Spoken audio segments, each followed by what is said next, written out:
You don't need to watch this video, you can just listen. You can listen while you eat breakfast, on the drive to school, while you're getting ready for the day, or while you're lying down with your eyes closed. This channel is called Mindset and Discipline for Kids. Each episode is one short lesson, something simple to think about that can help you at school, at home, and in life. Today's lesson is about Thomas Edison and why trying again matters. Take a breath and let's begin. So far, we've talked about ideas, discipline, effort, patience, habits. Today we're going to talk about a person. Stories help ideas stick. They show us what these lessons look like in real life. And the person we're talking about today is someone who tried and failed many times. His name was Thomas Edison. Thomas Edison lived a long time ago. He was an inventor. That means he worked on ideas, experiments, and machines to try to make life better. Some of the things he worked on helped create electric light, sound recording, ways to bring electricity into homes. But what Edison is most famous for is not being smart once. It's trying again when things didn't work. When people talk about Edison, they often skip the hard part. They talk about success. They don't talk about how many times things went wrong. Edison's experiments failed again and again and again. Things broke, ideas didn't work, time was wasted, mistakes were made. Most people would have quit. Imagine working on something for a long time and it doesn't work. Then you try again and it still doesn't work. People around you might say, "This isn't working. Maybe you should stop. Maybe this isn't for you." That pressure is real. Quitting would have felt reasonable. Edison didn't see failure the same way. When something didn't work, he didn't say, "I failed." He said, "I learned something." Each mistake showed him one way not to do it. That changed everything.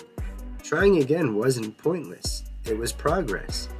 You might hear a quote like this, "I didn't fail, I just found many ways that didn't work." That doesn't mean Edison enjoyed failing. It means he understood something important. Trying again is part of learning. You might not be inventing machines, but you are learning things. School, sports, music, reading, skills, and learning always includes mistakes. Mistakes don't mean you're bad at something. They mean you're in the process.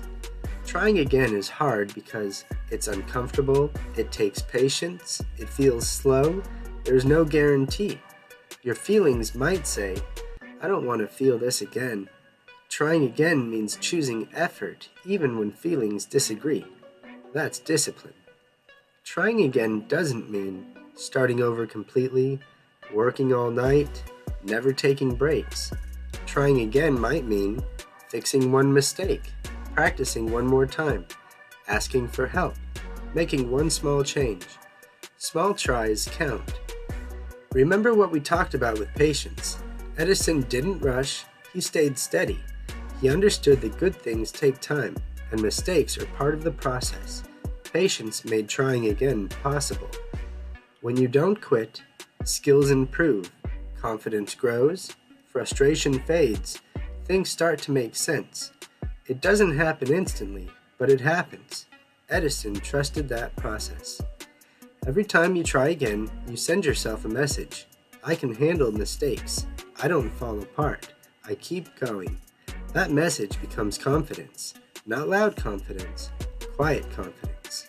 Sometimes, even after trying again, things still don't work. That doesn't mean effort was wasted. You still gained experience, understanding, strength, patience. Those things matter later, even if you don't see it right away. When something doesn't work, instead of asking, "Why can't I do this?"